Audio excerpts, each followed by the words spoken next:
Hey everybody, thank you for joining me in this commentary. This is the commentary for Saw 3, the unrated edition. Thank you for listening to Movies with Love. Um, this is, Saw 3. The drink of the day is actually a sweet tea. I went over to a Wingstop. I don't know if there's a Wingstop in every state or not, but went to this little restaurant called Wingstop and I got their sweet tea. I love their sweet tea. Anyway, Lionsgate something. This was a difficult movie, a very difficult movie to do the commentary for. Actually, Darren Lynn Bousman. I actually did. Oh snap! I didn't realize the audio commentary was on. I went to the audio commentary because I went to the special features and I didn't know that there was a commentary with Darren Bousman, David Armstrong, and Kevin Groder, I believe. I didn't know the three of them did a commentary together, and so I was like, "Oh man, I gotta check that out."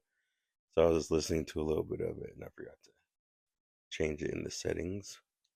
Luckily, I can still change it now. Cool, without interrupting the movie. Now here's our boy Donnie Wahlberg.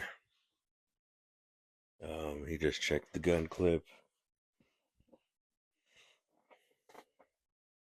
Yeah, yeah, this was a nightmarish movie to do a commentary for.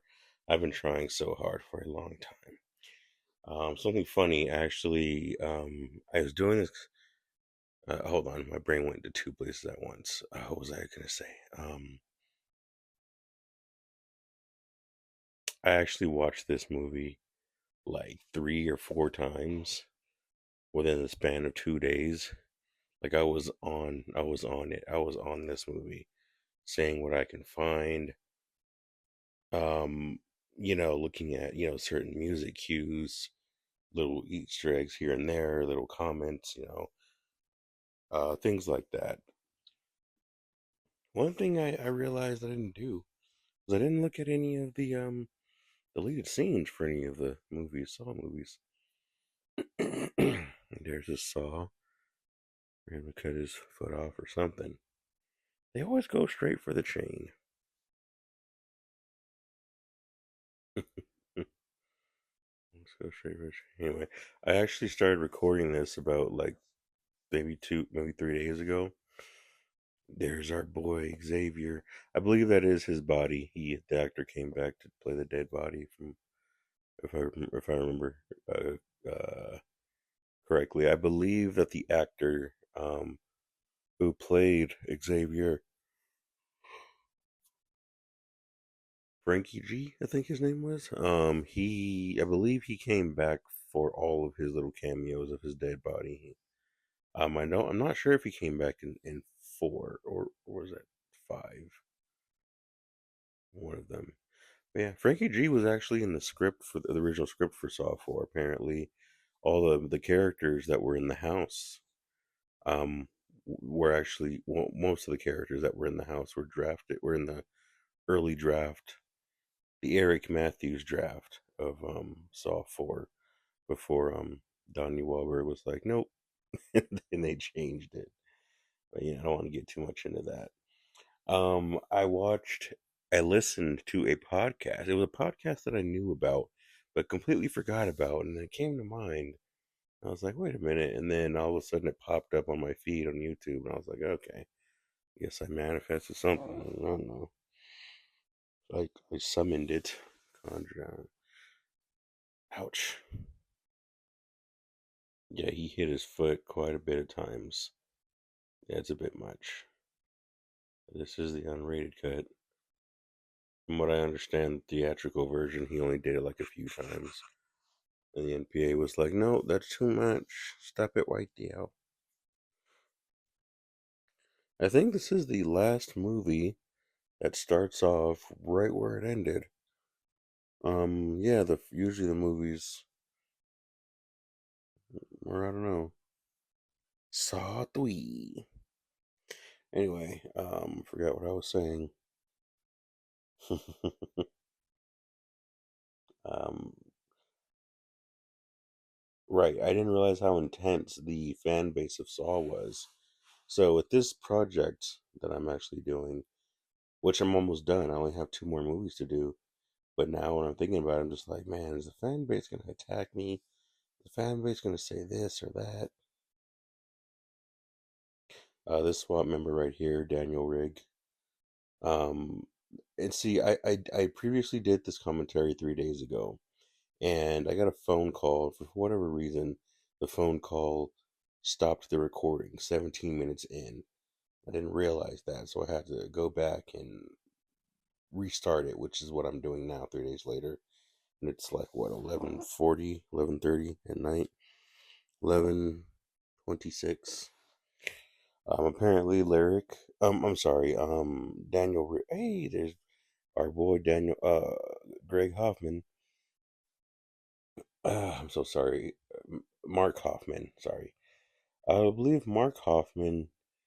He was at this panel, this little expo panel, and he was talking about.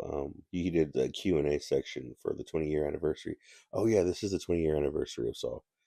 Also, if I forgot to mention that in Lionsgate in the opening, which I really want to do. He mentioned that he kind of was there. He originally, I don't remember what trap it was, but um he was cast to be a different member and different character, and it was like who doing it? I think it might have been the lawyer. I don't remember. Oh, it was Timothy. It was Timothy Young, the dude that died in the crucifixion, the rack. That's was a role that was offered to Costas, the actor who played Mark Hoffman, but he instead was like, "No, I think I want to live." So he played as the cop, and he said that he kind of just kept his head down, stayed on everyone's good side. And eventually, they offered him a bigger role, and he slowly evolved into the Hoffman character through the behind the scenes. Um, right here, our boy Billy's talking with Troy. I have so much to say right now, but Troy, these chains were a part, in his body and his flesh and everything. Um, but some of these chains, I remember reading somewhere that this was like supposed to be like in the air. He was supposed to be hanging, but all he had to do. I love that line. All he had to do.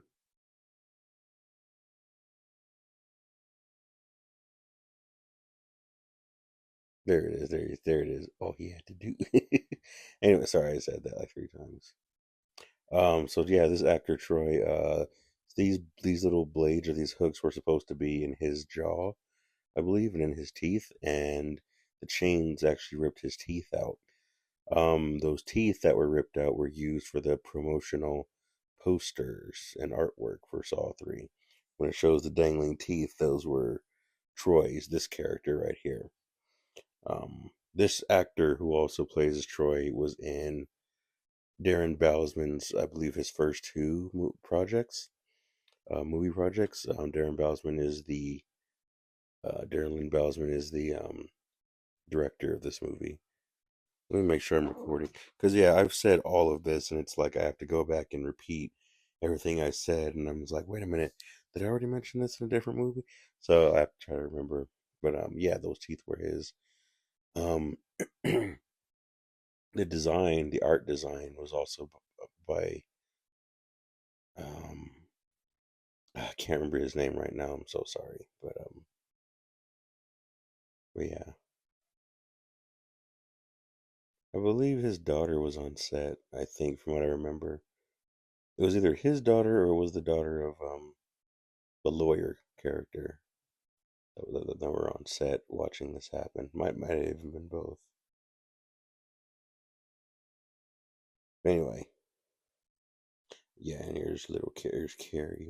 I loved Carrie. Poor Carrie. All right, so Daniel Rigg, and when you see Daniel Rigg walk into this room and he has the mask on, Oh, and here's Rig and Carrie talking.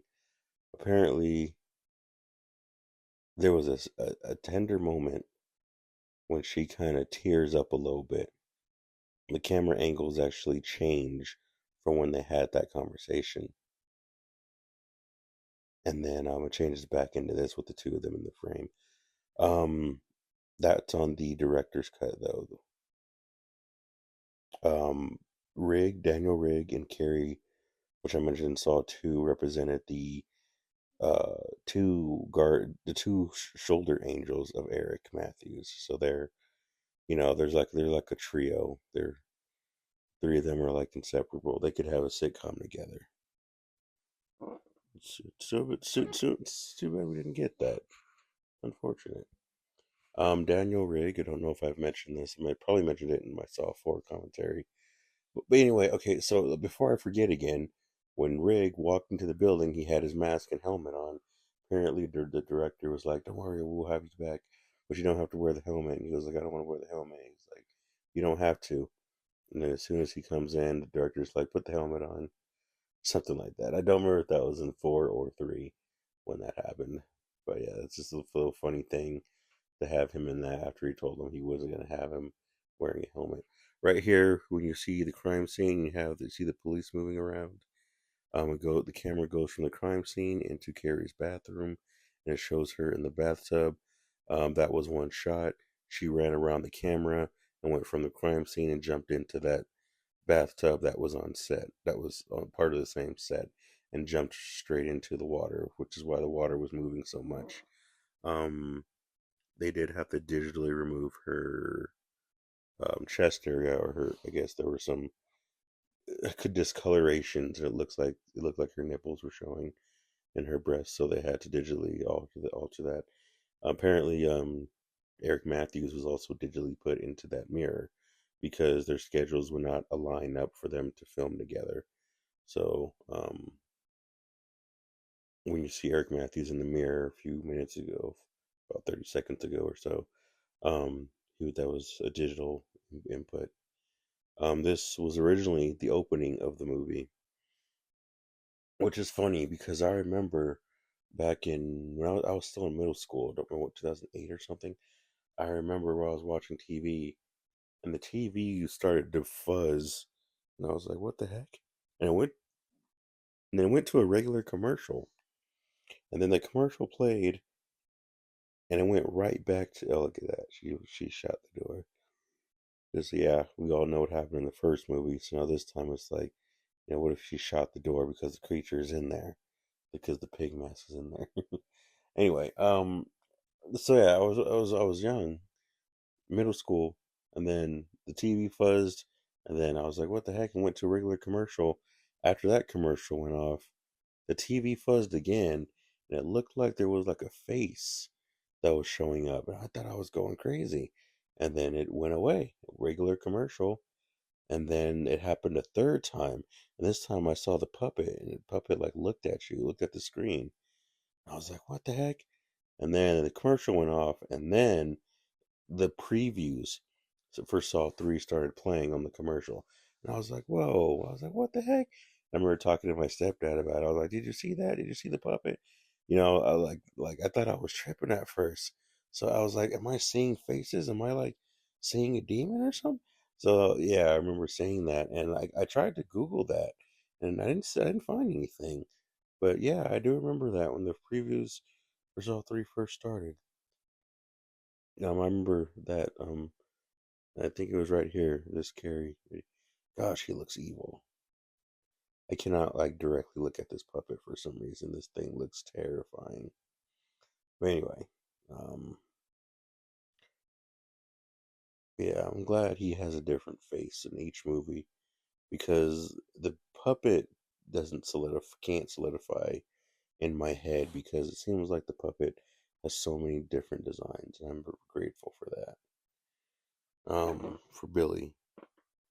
Anyway, so we have Carrie in her angel trap, representing that she was the angel of Eric Matthews, and also this trap that she's in was a real trap. It was It was a real torture device, like execution device, I guess, but it was a real trap. So yeah, this symbolized her being the angel of for Eric Matthews.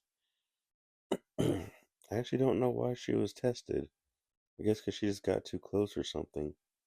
Which I should be listening to it on. I don't know where my remote is. But yeah. So anyway, I was also saying that room where she got kidnapped in. Yeah, that was in the first draft that Lee Winnell wrote. Lee Winnell being the director, writer of this movie, and Adam. Um, I believe that room that she was in doing her research. I believe that was the same set that Lynn and Chris were in when they did their scene together. I could be wrong, but it looks like it. So anyway, well, okay, so now she's about to dip her finger in the acid. Yeah, they did a good job with directing that. Oof. Yeah, some people were like, why didn't she just tip it over? She should have just tipped it over and poured all the acid out. That was like the first thing she tried to do, and it was like chained close. Ouch. Yeah, I remember putting my hand in hot water to do dishes, and I just lose all control. Much my I couldn't do that. This would be one trap that I for sure would fail because once my nerve endings hit a certain way in my hand, it like shoots through my shoulder and like hits my heart and my chest. And then my whole body just shuts down and I just get this weird nerve, I don't know, shut down throughout my body. And it's like, from what I understand, this death was a lot more gruesome, but they cut it out.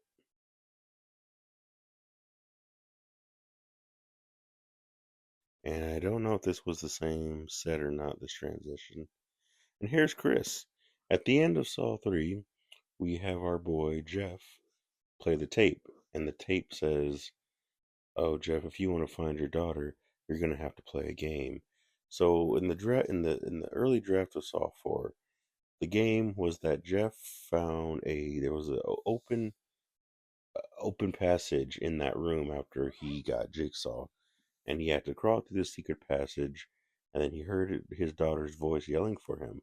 So he follows the voice as he's crawling through like this hidden passage, which is like an elevator shaft or something, and he's cutting up his arms, cutting up his hands, and he finds the voice, and it's a radio, and like I believe it's a monitor or radio or something. But right there, Jeff falls down a trap, and he gets into this weird container, and it's hovering over like these blades, like lawnmower blades or whatever, like a blender. And Chris is right there outside the container. This is Chris right here, the man who's having an affair with Lynn. When he says, when Lynn's like, "What do you want, Chris?" And he's like, "I want a divorce." He was actually telling Lynn, "I want you to get divorced, Lynn, so that way you and I could like make this a real thing between us." You know, he doesn't want to be like the male mistress. I don't know what you call male mistress, but third party. So anyway, Jeff ends up this boy right here. There was discussions on whether or not he should live or die.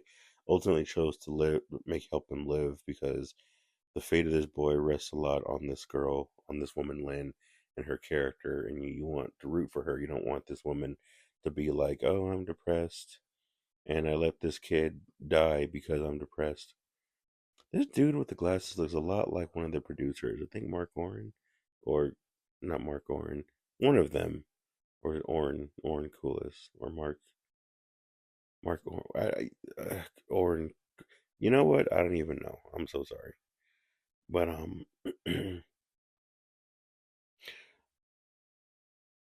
but I know that's not him. So yeah, they had to let the boy live. Also, when this nurse grabs her and probes her, and she's like, "That's not the Lynn I know.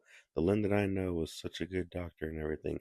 That says a lot about who Lynn's character is, who she was at her prime, and how much she's fallen, how much she's lost herself, and how much she needs to overcome. Um. Anyway, so back to the Jeff story. So Jeff falls into this container, and Chris was there. And Chris, oh, sorry, right here. There was actually a comedies bit right here. When they closed this, when the nurse pulls Lynn into this room, and they close the thing, there was a comedy bit with this dude on the gurney behind them, and it was all cut, but he was a little comic relief for the movie. There's a pig. Yeah, I should do a shot glass for every time there's a pig in this movie. That's what I'm gonna do. I'm gonna take a shot of sweet tea every time there's a pig in this movie. So anyway, anyway, so to Jeff's story. So Chris was outside of that container that Jeff fell into, and Jeff was like, "What is this?" And Jeff is like, or Chris was like, "Oh, I am the whole time you've been judging these people throughout the movie. You know, the judge and the girl on the ice and Timothy. He was being recorded, and Chris was watching the monitors the whole time. So now Jeff had to be judged by someone else, which was Chris, who watched him do all of his actions. So he was like, I've been watching you. You got all those people killed. You didn't like, all of them died because of you. You know, you didn't save anybody. So Jeff was like, no, I gotta save my daughter. He's like, I am saving her from you. So the tape comes on, and Jeff is like, or the tape is like, all right, now you have to be judged. You have to be judged, Jeff. So now, Chris, you have two levers. Each of them leads to your freedom, but one of them is about forgiveness, and one of them isn't. So will you break the cycle of hatred and let Jeff live, or will you continue the cycle? So Chris tries to save Jeff, but then he thinks about this daughter and Lynn, and how he saw Lynn get her head shot and everything, and he was like, all right, no, I'm gonna let you die. So then he decides to hit the lever that kills Jeff, and the thing opens up, and Jeff gets lowered into this blender and gets his legs cut all the way up to his brain, and he gets cut up into mush. The lever that Chris pulled wraps around his arm and pulls him into the blender, shaving his entire body from head to toe. But Chris had a foreshadow role in the fourth Saw draft. All right, 1 second as Amanda in slow motion takes off her villainous attire. 1 second while I pour my tea.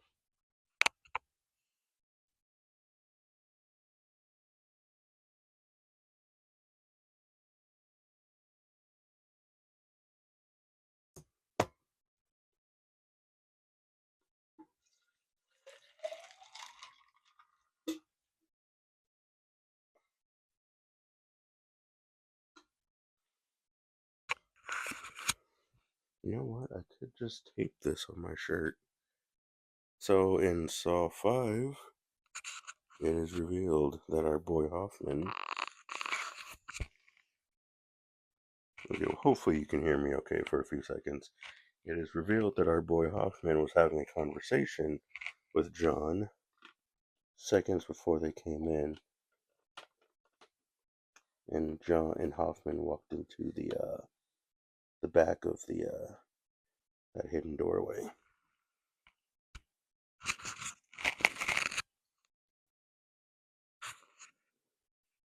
Okay, that was a lot harder than I thought it was going to be.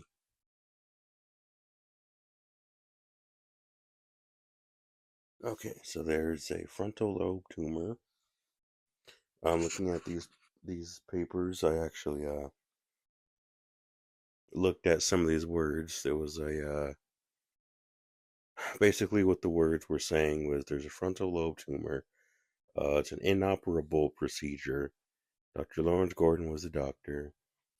One of the words was about how the cell, it causes a deficiency in communication and language and eating, and Um, the type of cancer was also what it was saying is the type of cancer that it was spreads from one part of an organ and goes to another part of the organ or another part of the body. Um, so yeah,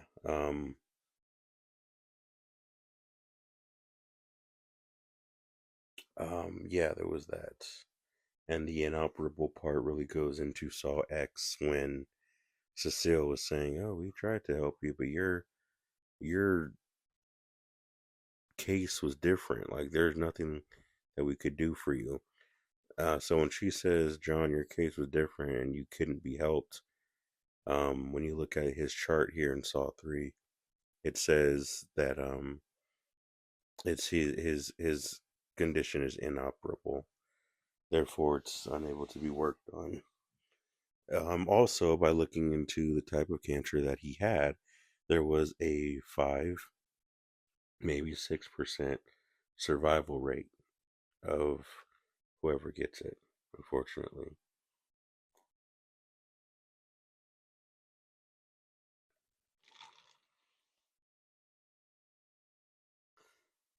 Well, here's Amanda being a sweet daughter to our boy John. I talked a lot about. It's actually raining right now. Wow, it's raining. I love it. I love the rain, sound of the rain. I've talked a little bit about. Oh, he said it. I want to play a game. He did the scary voice.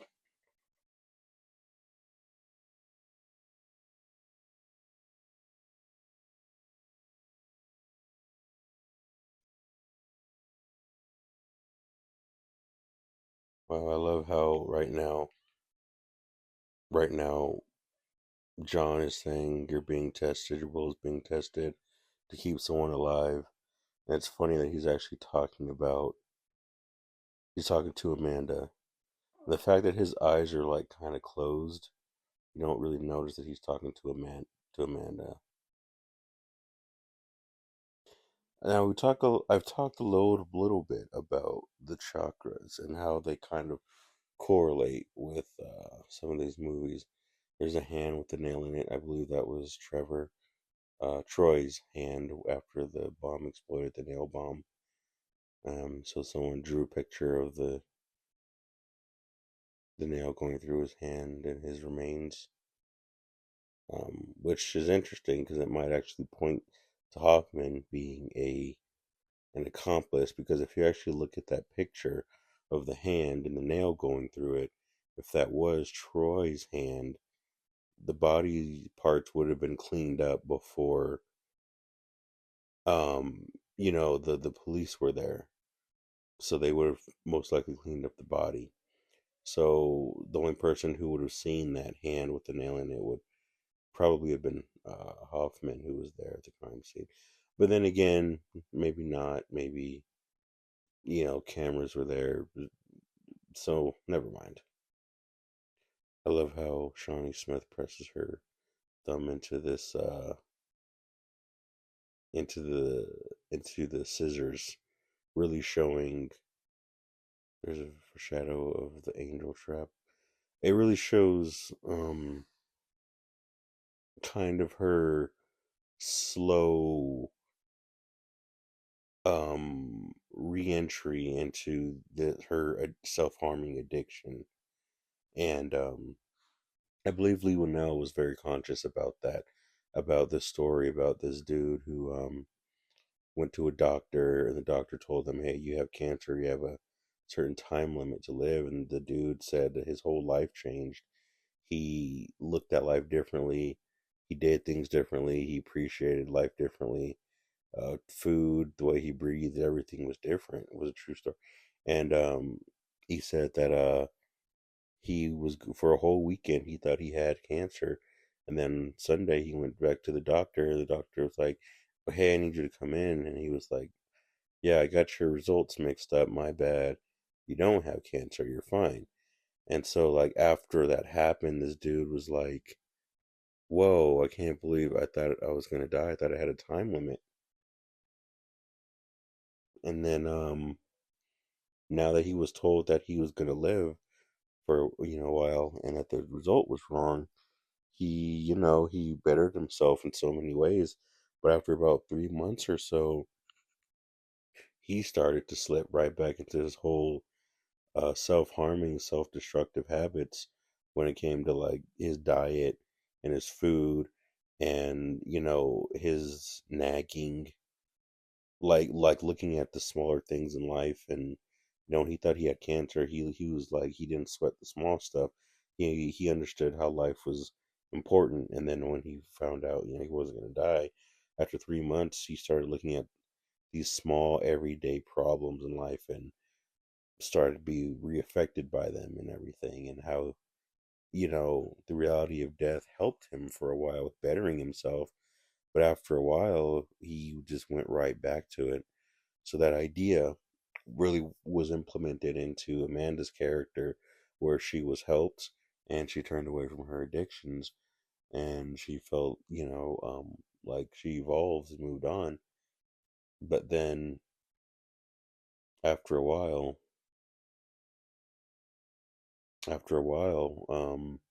she went right back into her self-harming habits and began to cut herself, which was one of her problems. Now we have Jeff here, the actor who plays as Jeff, looking in the mirror, um, holding the gun, talking about how he's going to shoot the man that killed his son. If you look at these images, you see at one point, one frame, he puts the handgun into his mouth. There was actually reference in Saw 5 to Peter Strom doing that within flashing images. If you looked at one of the flashing frames on the DVD and you pause it, at just the right second, you can see the gun in his mouth, just the same as Jeff, possibly referencing something. Um, when you see Jeff spitting on the glass, the actor who played Jeff, he actually, gosh, the one thing I don't like about this movie was these demonic uh objects, these haunted objects. I could just feel a lot of like demonic energy coming from certain props that were used in the background of some of these sets, but I don't want to get into all that. But yeah, this one is definitely one of them. Last time I felt something that evil from a doll was in Halloween, the original Halloween, like 78, 1978. Anyway, so Jeff's actor, Akostas, apparently he has a signature as an actor, which is at some point in the movie he actually spits. So when he's went on set, I believe that was his first day on set, and he spits in the mirror, referencing that he wants to spit in the face of the man who hit his son with the car and killed him. But the actor, he spits to show his signature as an actor. It's just what he does in every role that he has. Um, so I explained a lot about the chakras. Back to that. Surprised I remembered that still. And oh, this little girl. Sorry, Jeff's daughter. Her name. I don't remember her name. I'll get to that later. So I talked about the chakras a little bit, and with this one really with Lynn's character. This being the third movie, I have to reference the third chakra. And in this third chakra, it's really about willpower. And when you do have a strong enough will, um, oh, there's the piggy. Better take another shot.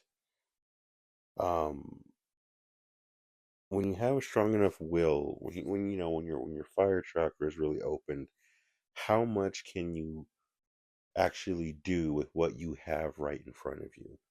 Like when you're in a position where you have to like do something, make something work, and you don't really have the tool to do it, you have to look around you and see what you have around you and use those to make the best of any moment, make the best of any situation, make the best of your future, things like that. And this movie, Saw 3, really does talk about that. It seems very simple with Lynn's character, but it really does say a lot, which is you have so many expectations of how things need to get done, expectations of how things need to be, what the formula is for doing things, and just what you need to have to make things work. But when you have nothing around you, when you don't have any of those things, but you have to get to the goal, what exactly are you going to do to make it work, to do what you need to do to get to that end goal? You know what I mean? To get to that finish line. Like what if you had to you know what I mean? That's really what Lynn's character was really about, along with Amanda. Your will to be able to say, yo, this is the end goal of what needs to be done. What am I willing to sacrifice? What am I willing to create? What am I willing to find within myself? And what pieces of myself am I what limiting pieces of myself am I going to put aside for the sake of creating something new within me, or finding some new ability inside of me? How can I rely on the abilities that I already have and make those even stronger to get to what needs to be to where I need to get to? You know what I mean? That is something that I really did learn from this movie when I saw Lynn, when I saw Lynn do her brain surgery. That really did change something in me for my life. Like right now, she's talking to Amanda. She's saying he needs to get to a hospital, and Amanda's like, "Come here, come here."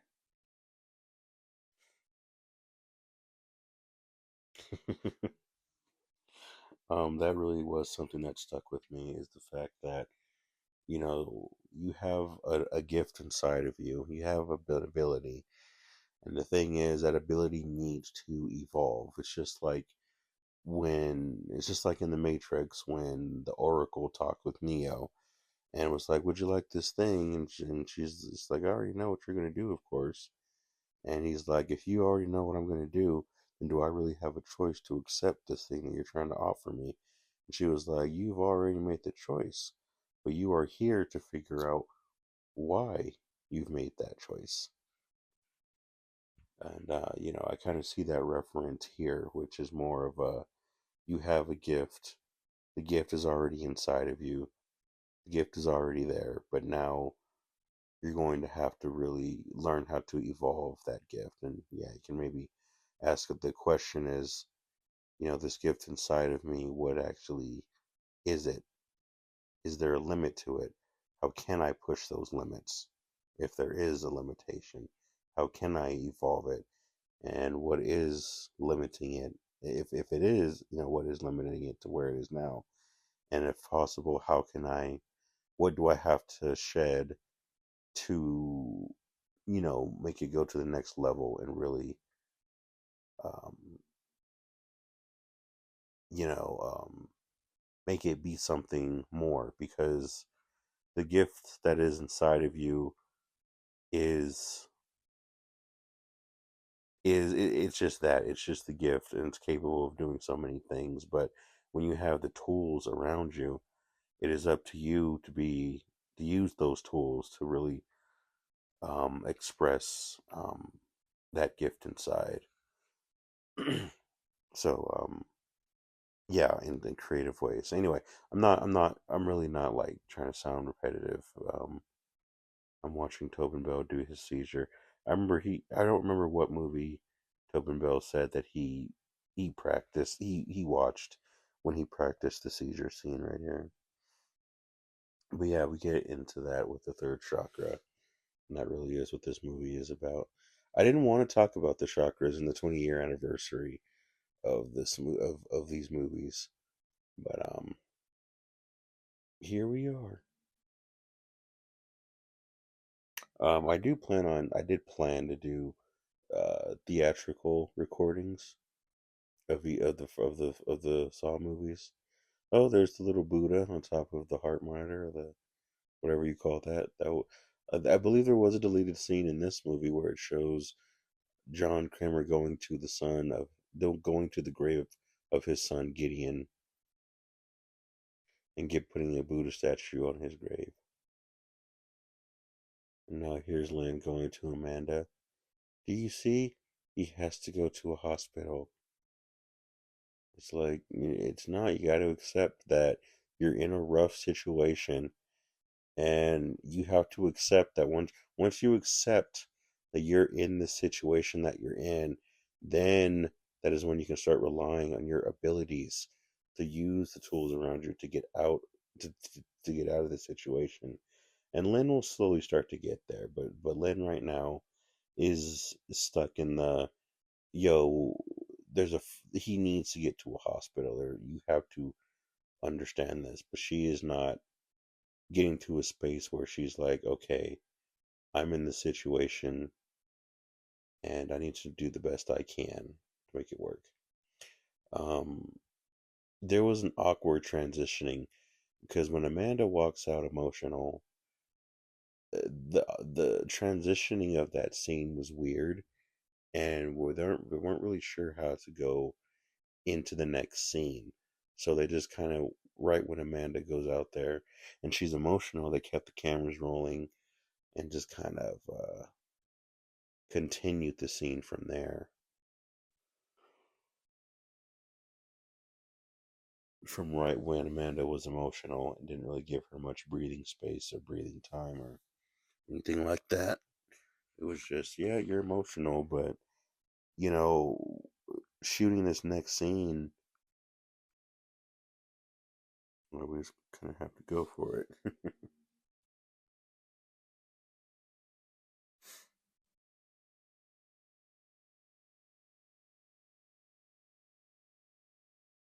I'm sorry, 1 second. All right, and now we have the naked woman as I stare at the TV intently. I'm just kidding. Um, I didn't realize how many people had a problem with this scene with Danica's character. Um,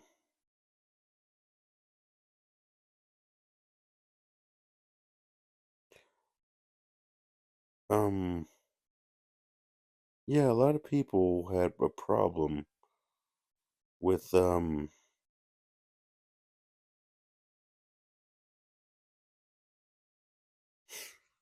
this naked lady being frozen, and I'm sorry, I'm trying to remember Jeff's daughter's name. So yeah, please forgive me for being kind of weird at this time. But yeah, a lot of people had a hard time watching this naked lady get frozen in this ice, and then seeing her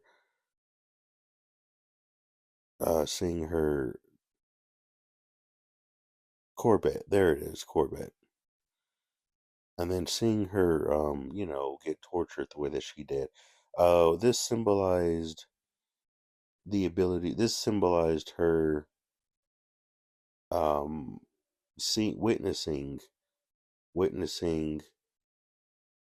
um, being the witness of Jeff's son getting hit, and she was a witness to it that could, help convict the man who, killed Jeff's daughter.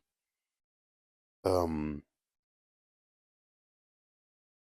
the ice represents a form of PTSD, and the form of the PTSD being fight, flight, or freeze.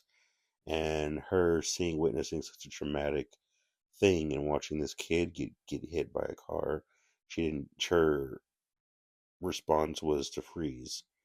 So now she emotionally would freeze, and now her trap is that she's being put in a giant freezer box, basically freezer room, because she chose to not do anything and to remain still.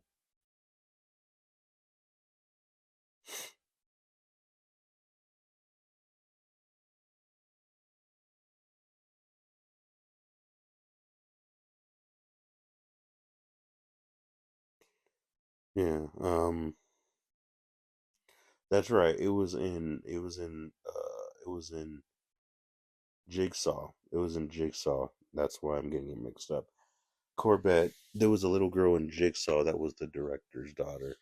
That's right. But Corbett in this one, her name was Corbett Tuck, I believe, and Corbett was actually named after Lee Winnell's wife, and her last name was given to her by Jill Tuck, I believe, or something like that. Um, Something like that. In my Saw 4 commentary, which my notes for Saw 4 explain that Corbett was named after um I think she was named after Lee Winnell's wife, Corbett Tuck, and Jill Tuck took the last name of Lee Winnell's wife, which was Tuck. So Corbett is the first name of Lee Winnell's wife, and then Tuck was the last name of Lee Winnell's wife. And those two names were split into Jill Tuck and to Corbett, which was Jeff's daughter. That's a weird connection that this little girl has with that. But anyway, so this fight, fright, flight, or freeze response. I did talk a little bit about this in my Jigsaw commentary, which I did fall asleep in multiple times. So I don't know if I'm going to redo that one or not. I have a feeling no, but I did talk a little bit about this philosophy of remaining frozen and or not doing anything when you see that you can do something. Um, you see that you can do something, then you always have to make a move and do it. If you're a witness to something bad, you always have to take an action.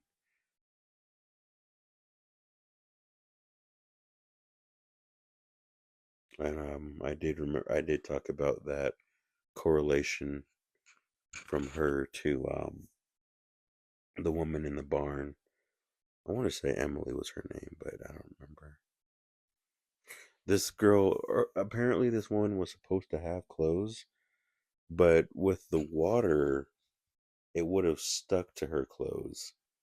And sticking to her clothes gave her more of a sexual look because of how the clothes would show her body off and how the clothes stuck to her body, and certain pieces would give certain shapes, and it just was awkward. So the director was like, yeah, we'll just go ahead and make her fully naked, you know, and things like, and yeah.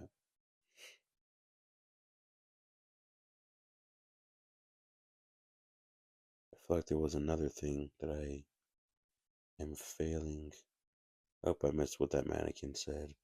Yeah, one of the rules is I can't rewind or go back in any way. Once the commentary's going, I can't stop it.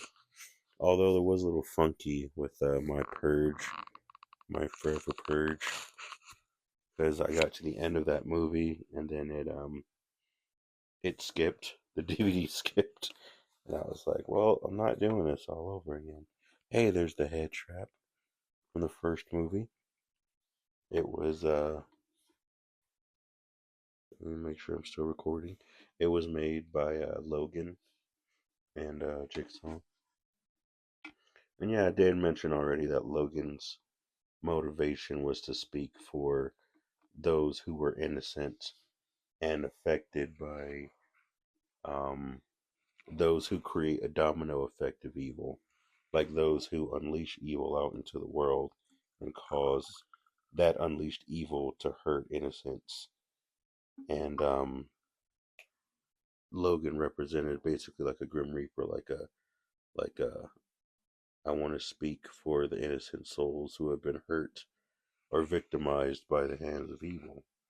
Of course, I talked about how every accomplice of Jigsaw is actually a piece of a bigger entity of what Jigsaw is. Jigsaw is not really so much as John Kramer. John Kramer is just, one of a complex puzzle that is what Jigsaw is. Amanda representing more of the serial killer of Jigsaw. Sorry.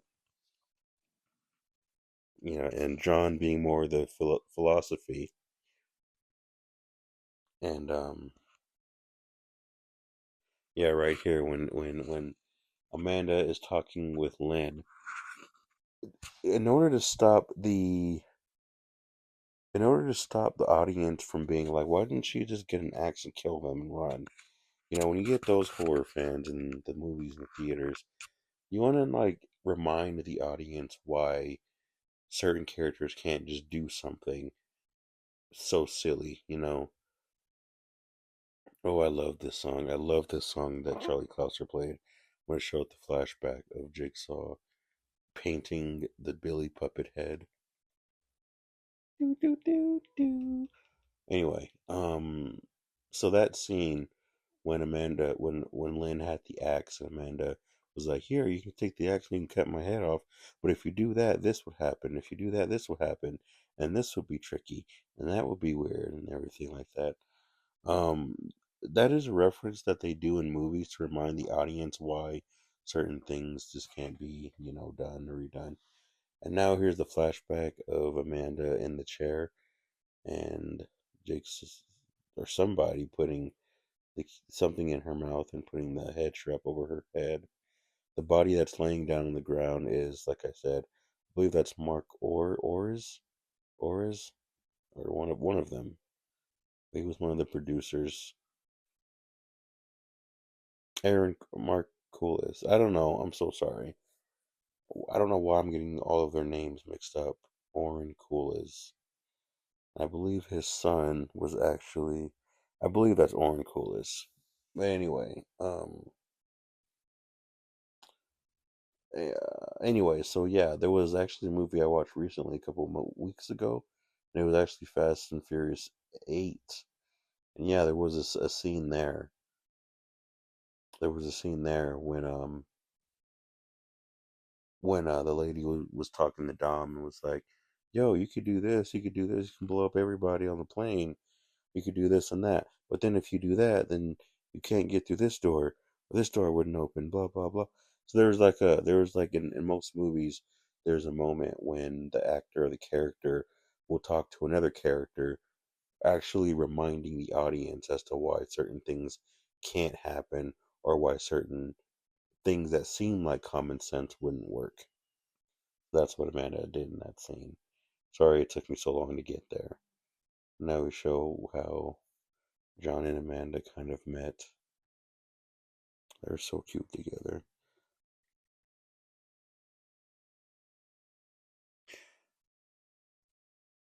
Oh, wait, envelope with her name on it. Um,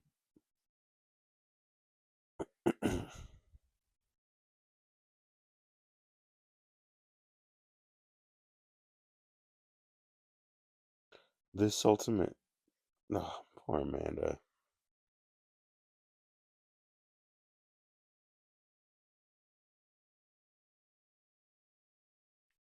Oh,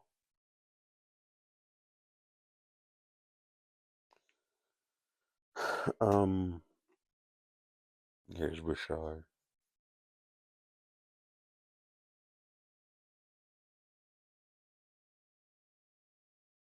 Yeah, I remember when I watched this movie with one of my friends.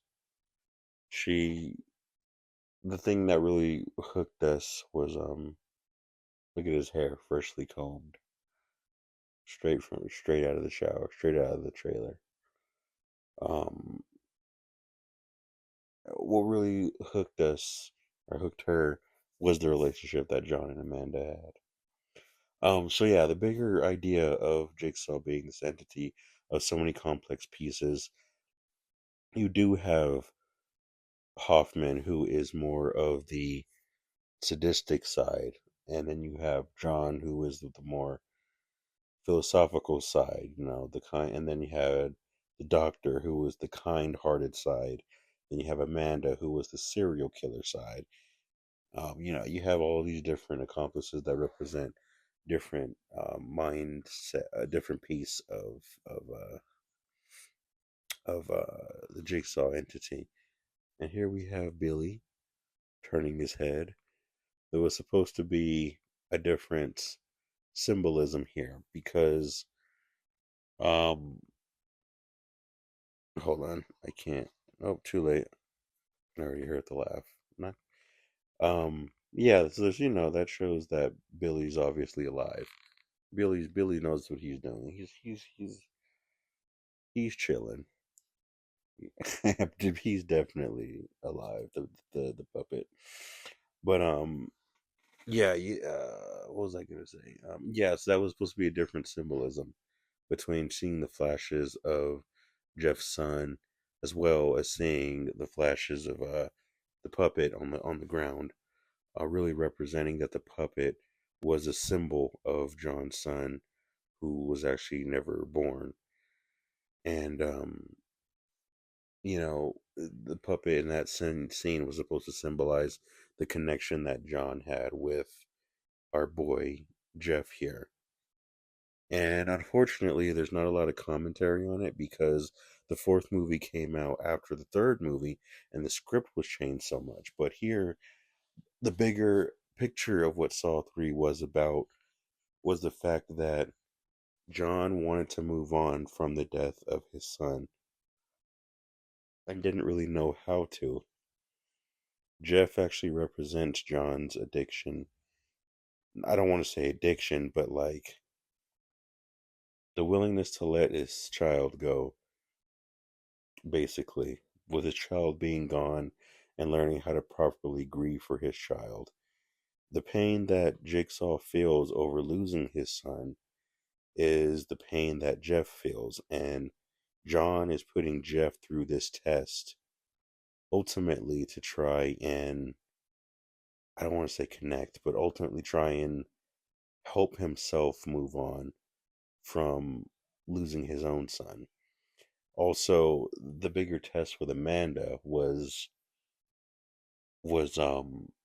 knowing that Amanda did what she did, and can he actually forgive her for what she did? And this movie was also about that, on if John Kramer can actually forgive the woman who killed his son, which he knew wasn't just Cecil, but also was Amanda. Really, really does show, kind of where, how Jigsaw doesn't discriminate. The fact that even though Amanda was responsible for killing his son, he still, took her on as an apprentice. He still cared for her. He still loved her as a surrogate daughter. Um, these pig guts that are shooting. I believe there were three pigs. I believe there were three, maybe five pigs in total. And through camera work and editing, it seemed like there were a bunch of pigs being shot, being thrown into these blades and getting shredded. But really, there was only like three, and they just used camera magic of moving the pig forward and then stopping it, putting it back, then moving it forward. At one point, you can see all three pigs in one shot. But yeah, there was only like three, four, maybe five pigs. And I do remember watching some behind the scene footage, and it showed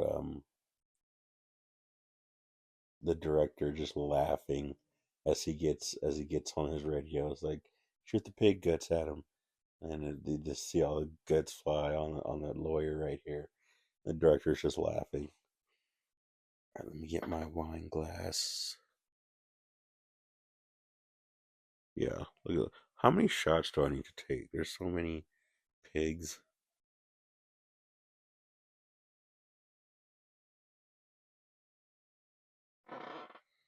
I literally drank the entire wine glass in one drink. Wow. I remember. But yeah, that was a big yeah, that's what I was saying earlier. There's a lot that went really went into the production of this movie. Just hold on, let me make sure I'm recording. Yes. This was another good song. This was another great song. This the piano that Charlie Clouser uses.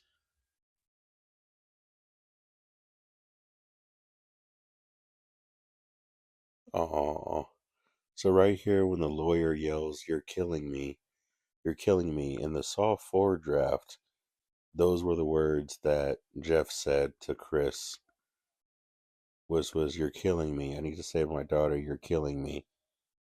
So it was like he was saying the words of one of the people that died, which I get it. He did save this man, but he still like felt what that was like to be on the other side of having to choose someone's life. Choose if they live or die. And there's a scene where it shows all three pigs.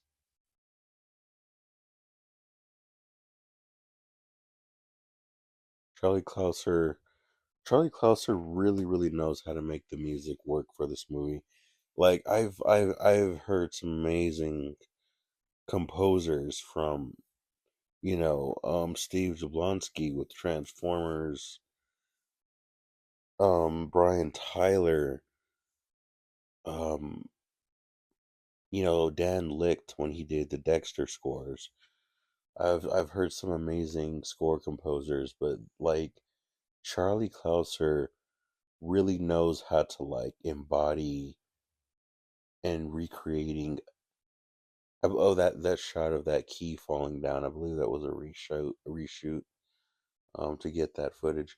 But anyway, Charlie Clouser really knows what he's doing when he creates these emotional cues. He This scene right here, Jeff was mad. The actor who played Jeff was very upset because he was told he didn't have to go down there, and then directors was like, "You have to go down there." He was like, "What?" So the actor, he was like, "Okay, don't let me get hit by those guts." And you can see that the guts shoot out and almost hit him. So they almost got him. They tried to get him, but he, yeah. And here's Charlie Clouser's music again. It's just amazing how he knows how to perfectly encapsulate the meaning of a scene or a situation or a moment, and he knows how to give it a beautiful story, a beautiful emotion, a beautiful meaning behind it, and he knows how to hit these notes. He knows how to make music around the directing, around the flashing images, around the sound effects that are going on throughout the movie. He really knows how to properly hit the right music notes and the right music cues to really amplify certain scenes and things like that. And like he said, whenever John usually enters a room, he knows how to make the music subtle to be more of like an assistance towards the character of John and not have the music take over.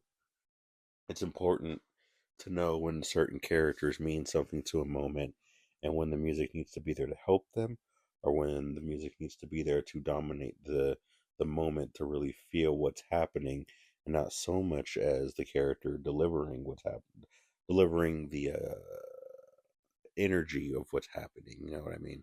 So Charlie Clouser really knows how to do that. Sometimes if you listen to a soundtrack, he will have notes, or he'll have notes, and he will loop certain parts, and then there will be parts where certain notes are missing, and then they'll come back within like a few bars, or a few bars down the way.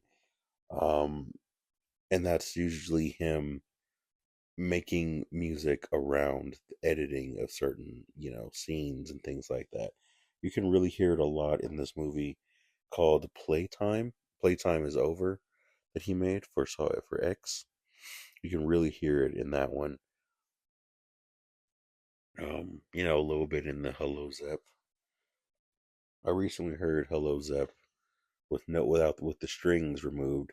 So, the dominant factor of the song, of the music being removed, and it sounds like a huge, complex gears being, you know, manipulated together and played around with.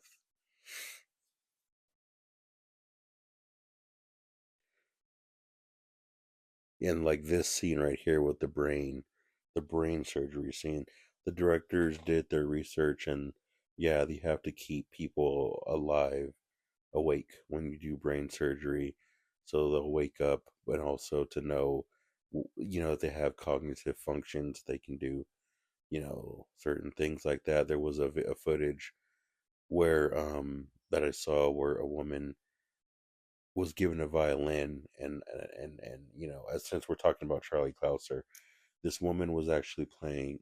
Weird coincidence, right? But this woman had to go through brain surgery, and as she's going through brain surgery, she was given a violin to play. So she was playing a violin, and I guess playing some of her favorite music songs by like memory, muscle memory. At the same time, where the doctors were operating on her, and they had it recorded on camera. So, yeah,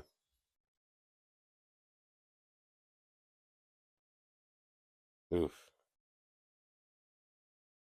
that sound of the drill being pressed against the skull, man. So I thought this was interesting how um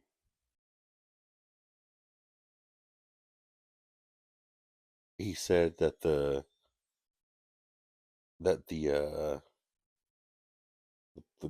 in Saw X, when John's, oh, never better. I remember there was something about that line, I can't remember. But even just Charlie Clouser doing the subtlety of just like the bass during this brain surgery song situation. But anyway, in Saw X, I remember he was saying, the pain comes in waves and everything, and you could see how his brain was swelling, and how he was really holding his head and everything. Oh, there's some blood that was shot on her face, on Bashar's face. Don't remember whose idea that was, but yeah. And this flashback scene that you're about to see is spinning the drill. But anyway, yeah, I remember in Saw X. Yeah, right here. So we see Jill Tuck, who took the last name of Lionel's wife, her maiden last name. Anyway, ooh, these sound effects. I heard that these sound effects were actually turned down a little bit because they were a little bit too much. So anyway, yeah. So I remember John saying the pain comes in waves, and it's interesting how John puts his victims through what he feels inside. He makes his victims go through, and I found that interesting how in X he had that dude that had to perform brain surgery on himself and take a piece of his own brain matter out just to put it in that thing to get this so it will dissolve the tissue and he can get the key out and get out of his chair. So I found that interesting how this is sort of like they've never did a trap where someone represented his so here's John and Jill. That dude walking right next to Jill, that is Obi. And Obi was in Saw 1. No, Saw 2. He was in Saw 2, and he was the dude that actually died in the furnace. So that was the actor, and that was his cameo in this movie. Also, he made a cameo in Spiral, but only in footage when they were trying to find accomplices of Jigsaw.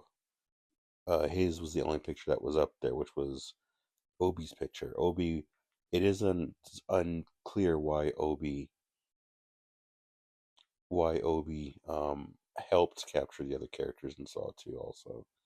But yeah,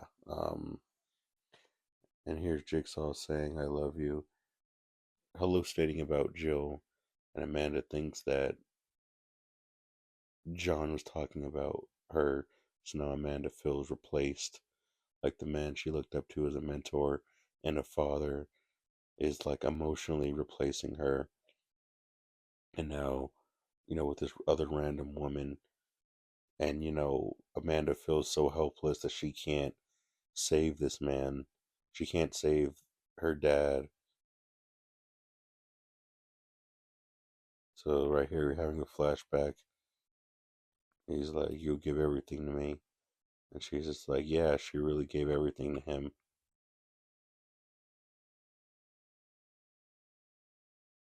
This, and now, yeah, he's telling her, "Now that you give everything to me, you leave your old life behind, and you're reborn into a new." You see the Billy puppet behind him. Yeah, it said there's no turning back. The song that's actually playing is called Baptism. So this song was more of a symbolism of her being baptized from being self-destructive and going more into giving herself into this person or into this being. You see all the candles because there's some kind of satanic ritual going on. But we don't talk about that. Yeah, we don't talk about that. But anyway, yeah, you see that even though she gave herself to this man and to these ideals, she is laying down, she's praying. In a sense, you could say she's praying for forgiveness. She's praying that she doesn't want to go back to her old ways, and then she pushes everything aside. That she's choosing to be faithful towards this man. Yeah. So anyway, there's Obi. This scene right here where it shows Adam. This was an extended scene, I believe. Originally, the character who played Adam, who was also the writer of this movie, had a lot more scenes, and oh, so now we have her relapse of feeling guilty now. So now, even though she puts aside, her ritualistic, self-harming things, she goes into a different one, which was her guilt, and she gets the blade and she starts to cut her thigh, because she feels guilty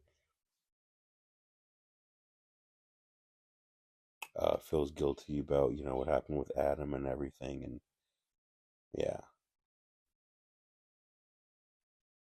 there's a lot I want to say about this scene in the bathroom. When you hear all these weird noises, so they're playing a version of Hello Zep.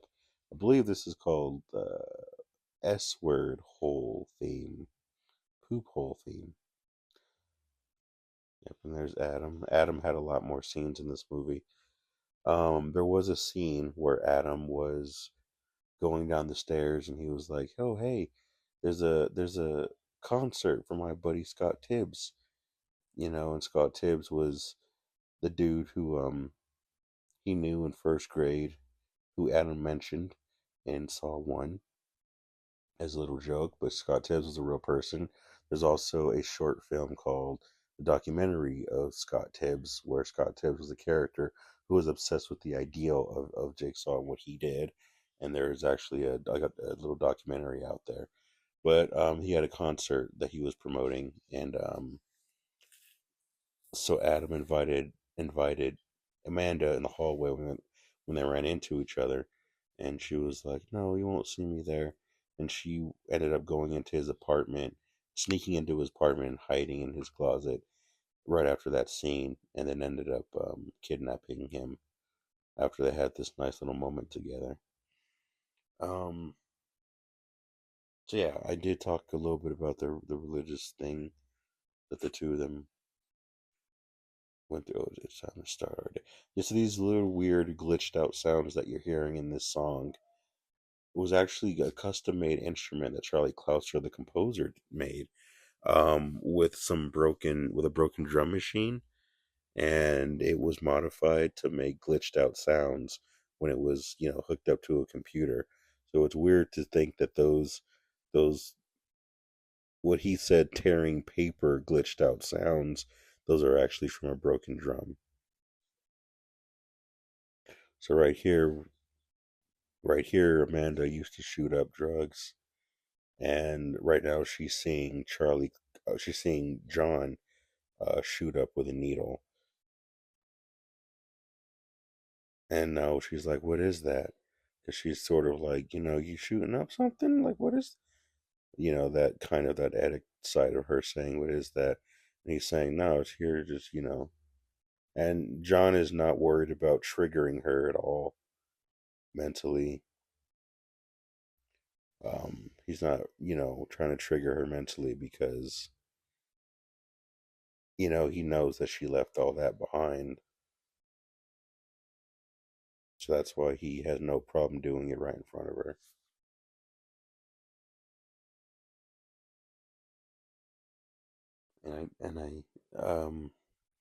And I do feel bad because I did lose my train of thought earlier.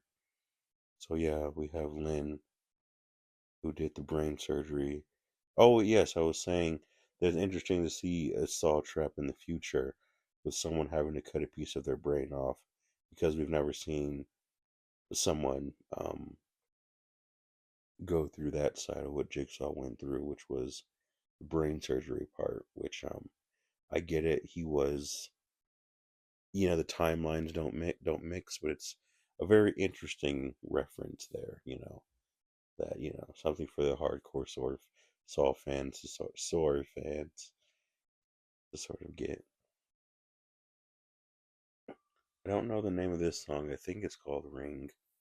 But now it really gets emotional because you see Lynn looking at the ring on her finger and just missing her husband. Dang. She said, he can't hear you. She doesn't know that you're there. Right here, when she.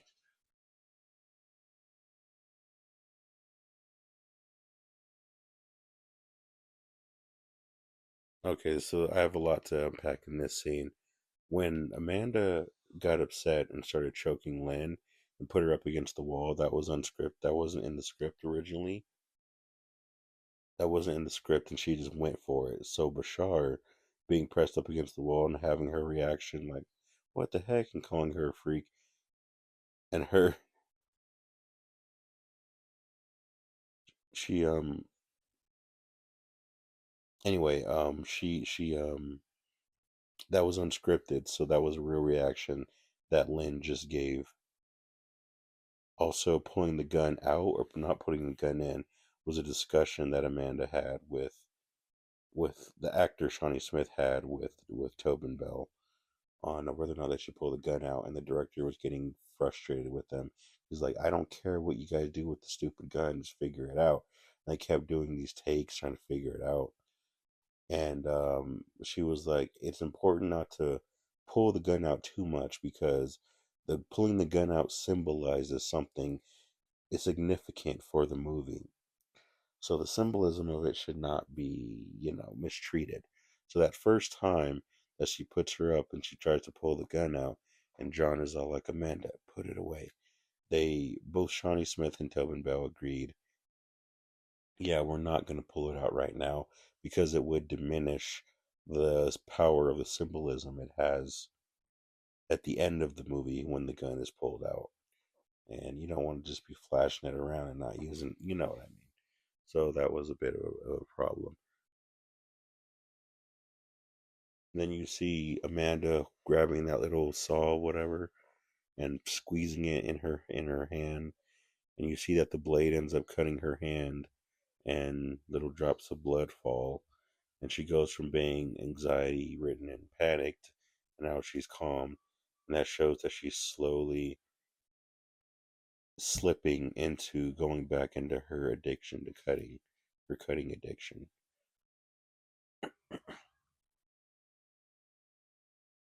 And yeah, this is the peak of her emotional distress. So at this, yeah, so now her hand is full of blood, and her feeling guilty about killing Adam.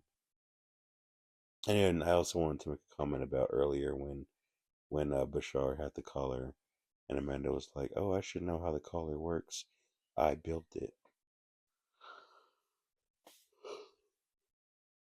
I remember everybody was like, "Uh oh, Amanda built it. That means it's probably rigged. She's probably not gonna make it."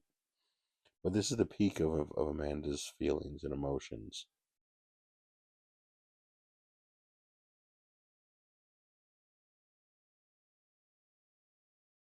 I love when Charlie Clouser plays these piano notes, and each time, and when Jeff finds the picture, you just hear these notes kind of go on. And at one point, when he flips it, you could hear the note kind of drop. But now, when he flips the picture over when he flips the note over, he sees a picture of his daughter. And you can still hear the pianos continuing to go. Whereas before, when he would flip it, you would hear a note drop.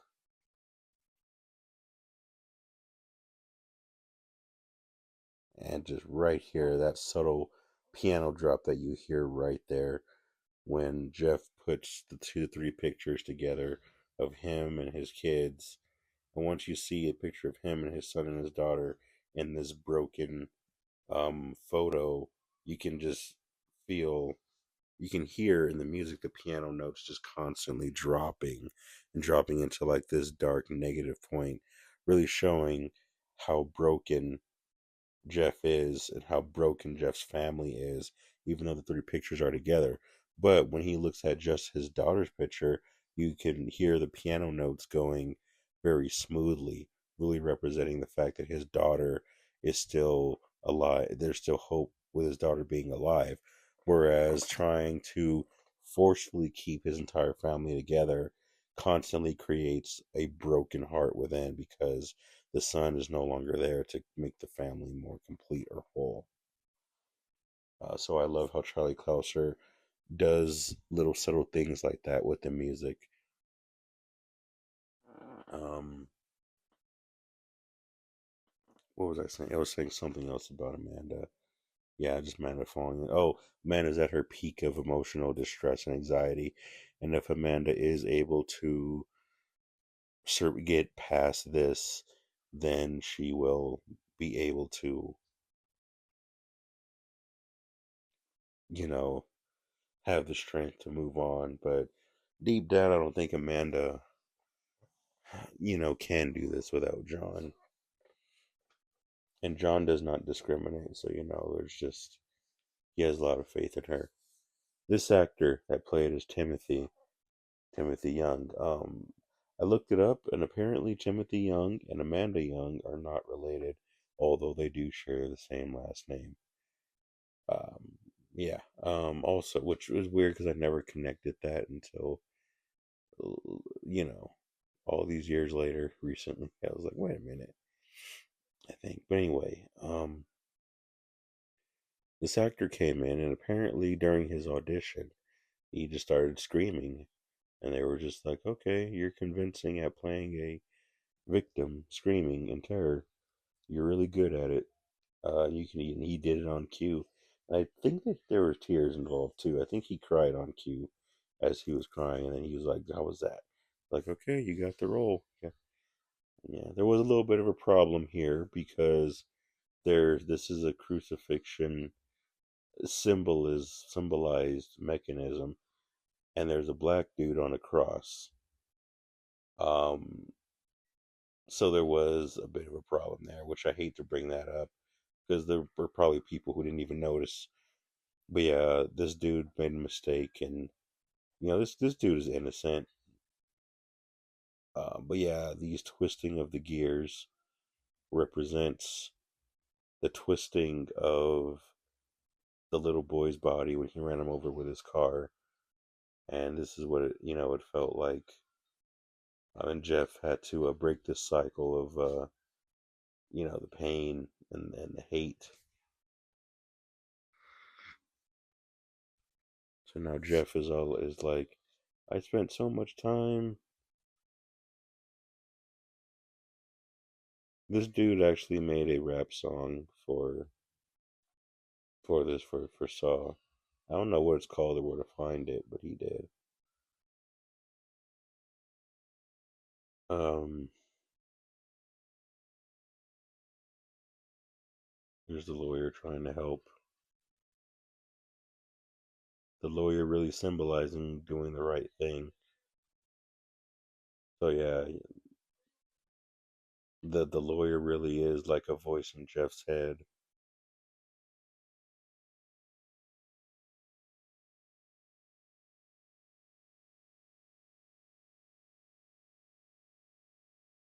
Anyway, but yeah, the lawyer really is like a voice in Jeff's head. In some of these flashing images, you can see Jeff kind of screaming, going through internal anguish of what he should do.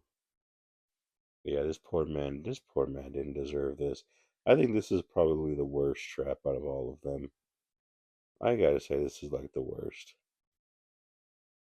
There's the shotgun that was used and put against Hoffman in Saw 5 when, oh, leg just cracked. When John and Mark Hoffman met, and John had the shotgun up to his chest and was like, "Do you have what it takes?"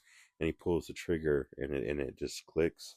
That was the same shotgun that was used universally, like mythologically, and not just the same prop, but in the story, it was. And now here's Jeff pulling the key. The shotgun blast is apparently what triggers the shotgun blast is actually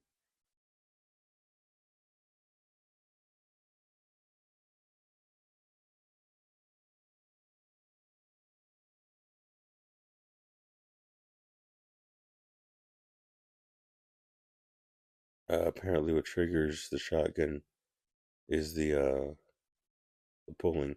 And I remember his daughter was on set. The lawyer. I remember his daughter was on set after she got shot. After he got shot, they yeah, had dinner. Now this part really is a little bit sad because if you really see, Jeff really did get the key and really did try to save him, but he couldn't find where the key goes to. And now you can see that this man was, in a sense, being crucified, and Matt bowing down, making a prayer. But Jeff really did try to save him, but just didn't really know what to do. And okay, so now looking at that hand with the nail in it, that was Timothy's hand, not Troy's hand in those drawings. Okay.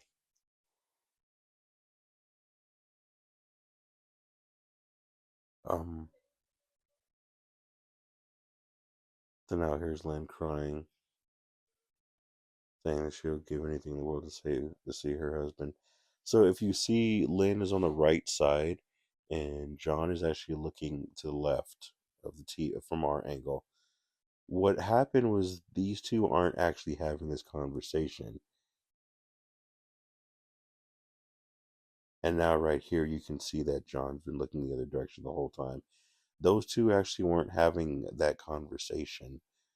They were having two different conversations, and during production the editor found these archives and edited these dialogues that these characters were having, and he edited them together to create that scene to where it made it seem like John and Lynn were actually talking to each other and having a conversation when they actually weren't originally. But the scenes and the dialogue were edited to fit close together. And then when she turns around, it's like, you don't know, oh, you know. And then you see the two of them coming together. Then that was when they actually met with each other.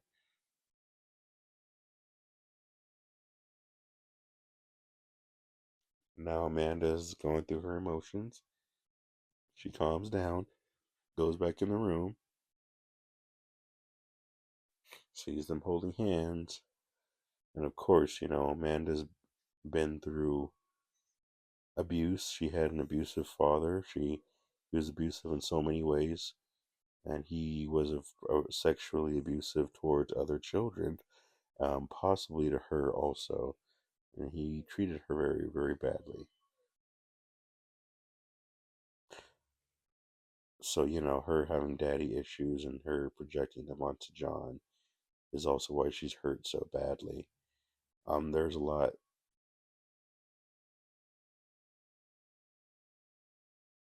This tape that John is about to swallow was originally for Eric Matthews in the original draft of Saw 4, but it was changed to where the tape was made for Hoffman.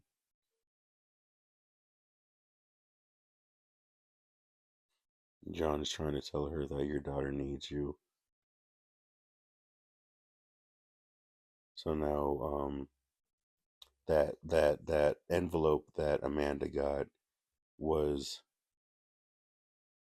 I believe it was retconned, but that envelope was from Mark Hoffman, and it said, "I'm going to tell John everything that you killed Gideon if you don't kill Lynn." And I believe that was just retconned. But my theory is that that envelope, my theory is that,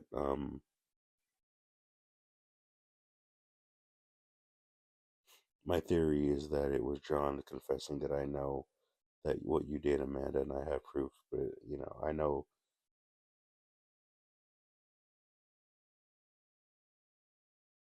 And then here's her mentally relapsing, going, "Stop moving around." Now here's Jigsaw saying, "Amanda, you're messing up." Now everything is coming to the surface now between John and Amanda, and you know, like, is that how you felt about Eric? You don't deserve. You felt like he didn't deserve to live, and you see Jigsaw's eyes, John's eyes wandering, simply because it's like, he's like, "Don't disappoint me right now. I need you for this. I need you, Amanda."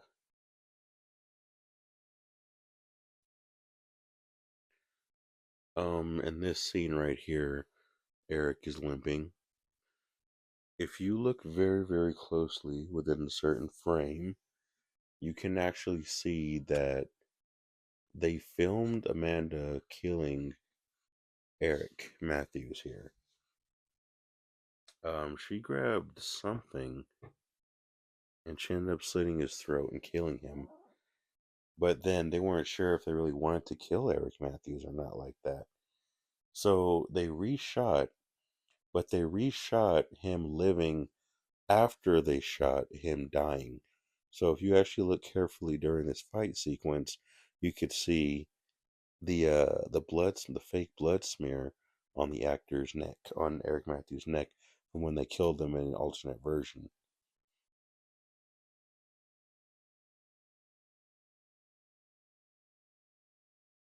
Yeah, in case anyone's wondering where that random spot came from, or unless no one even noticed. It's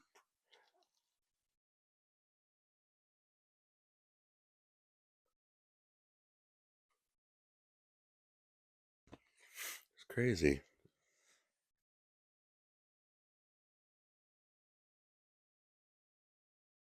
Yeah, there they go fighting. This fight was very brutal, and I know it was edited. Oof, there goes his foot. I know this scene was edited a little bit to in a certain version. I believe it was the director's cut. There were more hits, and this part where dang, he just punches her across the face. There was a part where Amanda like kicks him in his foot. I believe that was also toned down.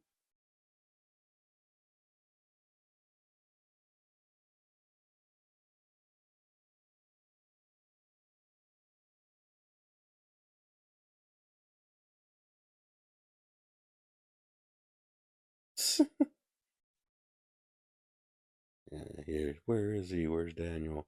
I don't know if I've mentioned in this one in my Saw 4 commentary that Daniel was named after Daniel Rigg, and which was the Black SWAT member that was in 2, 3, and 4. And yeah, she just kicks his foot in. Ouch. So yeah, his son was named after his best friend.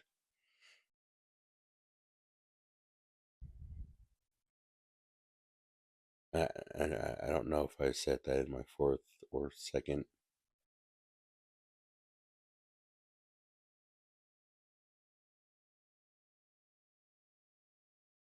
You're nothing. You're not.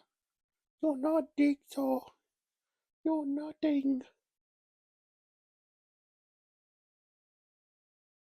You're not Jigsaw.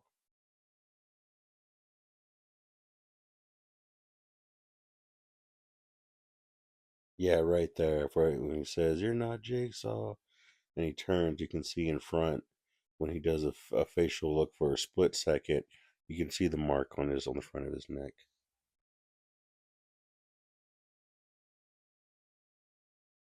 Yeah, you can see the mark on his neck from when he originally got cut. So right here, as he's saying, "You're nothing," that was actually echoing through Amanda's mind of what her father said to her when his father told her that she would be nothing and that her life meant nothing and that her life didn't matter and that she was just an unimportant person. So hearing Eric Matthews yell and say, "You're nothing," was a reminder of what her dad told her when she was a little girl and what ultimately damaged her on a very, very deep level. Um, if you understand if you understand what Amanda really went through and what John really went through, you would actually understand that this movie, Saw 3, is actually about these two characters, John and Amanda, and their griefs and their deepest traumas being realized and being deeply explored, and just the love and faith that these characters have for each other, and how and just the commitment that they had to each other, and how commitment is just broken. And that's a deeper symbolism of this movie is the fact that you know Jeff and Lynn being married, and then the affair happening, them being married and then being separated was really about what does it really mean to commit to somebody? What does it really mean to love somebody? What does a ring really mean? And you see the commitment that this religious commitment that John and Amanda had together, and you see how Amanda falls apart and breaks that commitment. She loses complete faith in what they're doing. She loses complete faith in him. She loses complete faith in what they're doing and even in their partnership. And the thing that bonded them together, she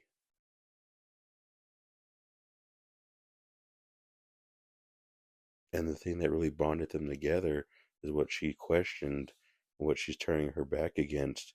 And it was this legacy that the two of them created together, and she no longer understands it, and she feels broken, even more broken. Now she's saying, fix me. You said you could fix me. And she's like, why is she important to you? Why do you love this woman more than you love me? And it was her. It's Amanda's broken emotions that ultimately just kind of fall, makes everything fall apart, and you see John desperately trying to save her. And yeah, you understand that the deeper meaning of this movie is really about, relapsing and breaking commitments and, you know, trying to embrace, the legacy that committed individuals create together. And that was a symbolism of Jeff and Lynn's daughter is you have something beautiful there, and the two of you need to come together because the thing that you guys came together for to create is what's more important, and you both have to work together if you want to save it. And now here's Amanda shooting Lynn, and then Jeff shoots Amanda, repeating the cycle. And, Jeff,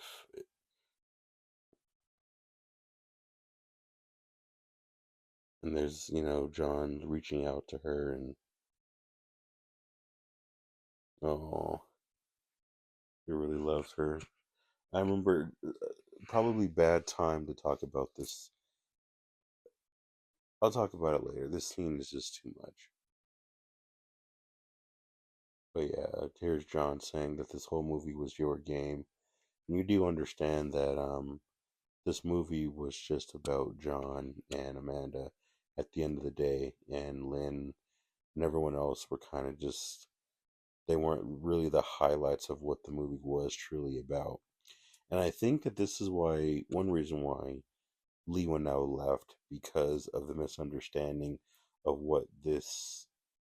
misunderstanding of the symbolism of what this show, of what these movies mean.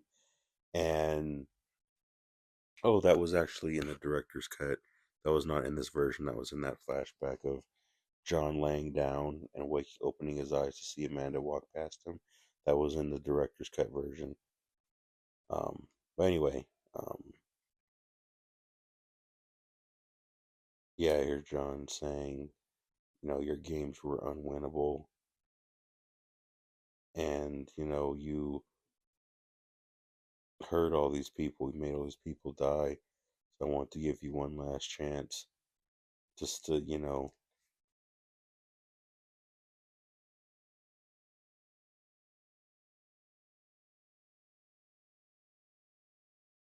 yeah, he was saying, no,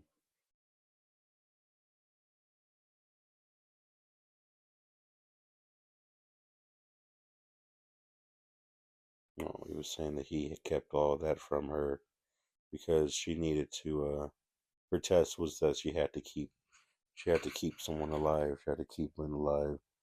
She just had to learn the value of life, and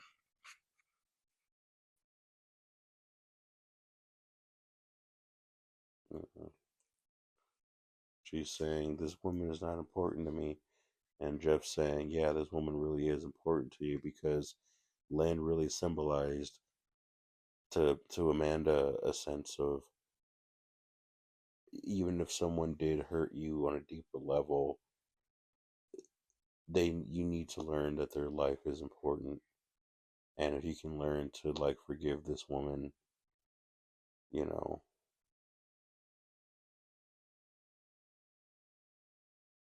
you need to learn how to forgive that. And there's a sad moment. Amanda dies, and John is sad, very upset, and he just says, "Game over." And poor John, he's really upset. And now here's Jeff.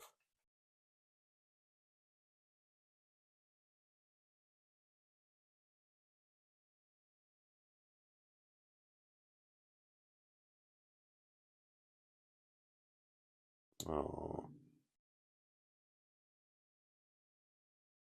yeah, here's John saying, "Your daughter needs you."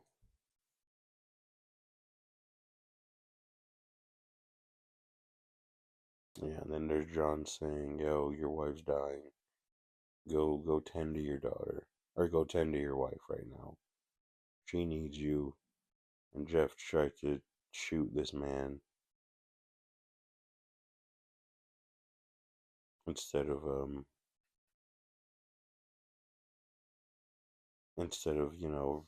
being there with his daughter, he tried with his wife. He tried to shoot.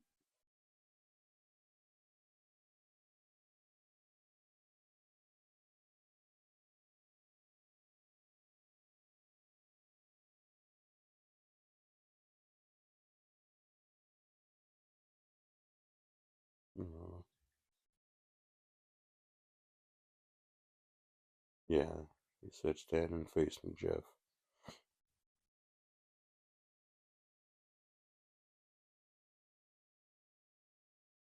He's trying to convince Jeff to, embrace your family, embrace your wife, embrace what you have left instead of what you've lost, and remaining broken over something that you cannot get back.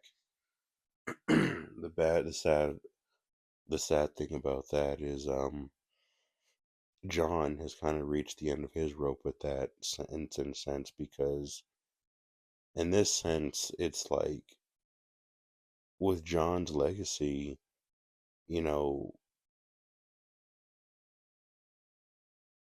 oh, here's the blade. The blade that Jeff grabs is what he was originally going to use to kill John with, but the the producers were kind of like, nah, it's a little bit too on the nose. To be a little bit more creative. So he grabs the power saw, the buzz saw. But yeah, the sad thing about this scene is that, yeah, John is saying make our choice because it's more like we're both people who. John is trying to forgive. John wants to know if he can forgive Amanda for what happened when he says I forgive you, and that kind of puts him at peace because he's like, yeah. Then he smiles because it's more like a okay, I can forgive Amanda. I can forgive what I did really did matter. And unfortunately, it is a sense of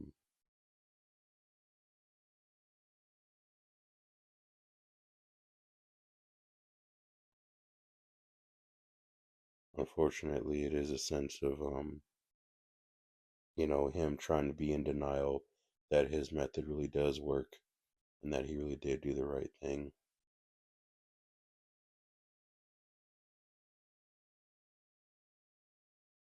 And now here's him playing the tape.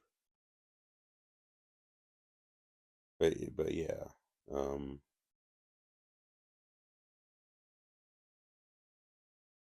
but yeah, anyway. Aw. And you see flashes of John's last moments. Him in the bathroom, Amanda by his side, him in the cult, him and Amanda dancing together. I am the only one who knows where your daughter is. I remember in the director's cut of this movie, um, the ending was a bit more disturbing, but uh, some people look at disturbing as if it's too uncomfortable or disturbing or dark, I'm gonna laugh at it and make it humorous. And so the ending was a little dark, and these flashes show various images of all the characters throughout the first three movies. I was gonna write down the order, but trying to say the order it was gonna be too much. So yeah, there is Saw 3. Surprisingly, I had a lot to say. I had no idea what I was gonna say during this one. But yeah, Lee Winnell, he left.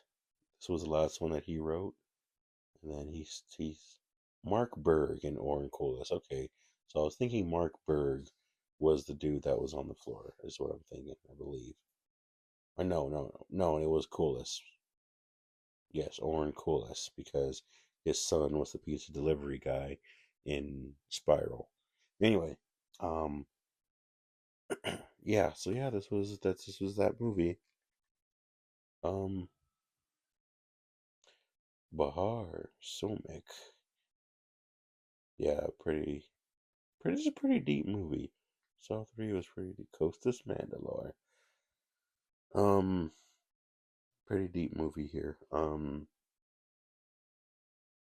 the deep symbolisms of what it means of commitment and really keeping alive the thing that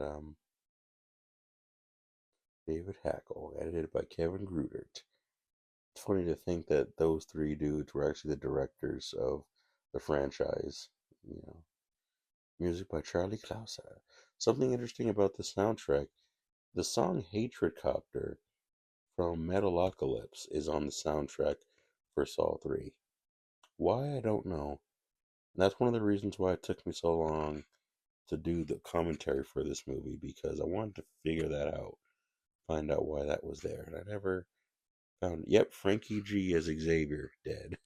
So yeah, the actor came back as the dead body for Xavier. But yeah, yeah, I did all the movies. I started with two, and both X and then two, and then I did um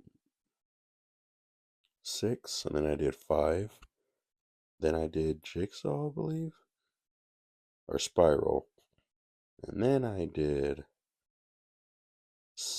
the final chapter, and then I did Jigsaw. Anyway, so and then I did four, and then I did three now. So now I just need to do one, and that's it. Then that'll be my contribution for the 20-year anniversary for Saw. And it's already like November 3rd, I think. I know I'm late, but I had a life just happens. So what I was gonna say earlier that I forgot that I didn't mention was about when Lee Winnell wrote this movie, and this being the last movie, and him moving on, and eventually moving on to do Insidious and The Conjuring and other things. Another was like that ghost movie that he was doing. Um, I was saying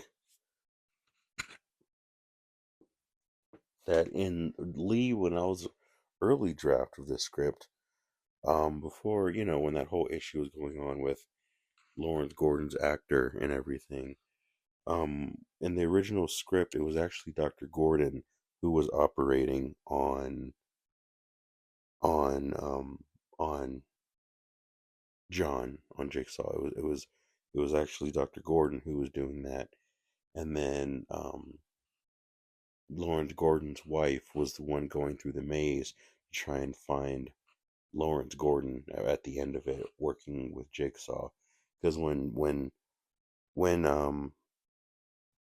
Detective Gordon when Dr. Gordon disappeared after cutting his foot off in the first movie, he was secretly working with Jigsaw, and he disappeared from his house. So this third movie was supposed to be about Allison trying to find Dr. Gordon instead of the Lynn and Jeff character being a thing. And yeah, Saw 3. Thank you for listening to this commentary. And Wolfman is Lee Winnell's upcoming movie in 2025. Thank you for listening and have a great night.